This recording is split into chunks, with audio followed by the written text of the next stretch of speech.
Γεια σας, με λένε Κωνσταντίνα και είμαι από την Ελλάδα. Υπάρχουν πολλά χριστουγεννιάτικα φαγητά που διαφέρουν από μέρος σε μέρος. Όμως υπάρχουν δύο κύρια και το αιώνιο δίλημμα ποιο είναι καλύτερο, κουραμπιέδες ή μελομακάρονα.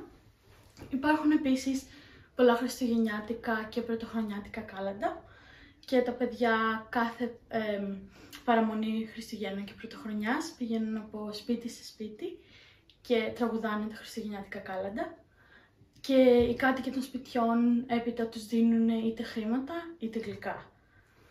Επίσης, οι περισσότεροι Έλληνες ανταλλάζουν τα δώρα των Χριστουγέννων την Πρωτοχρονιά και όχι τα Χριστούγεννα, γιατί αυτή είναι η μέρα του Άγιου Βασίλη.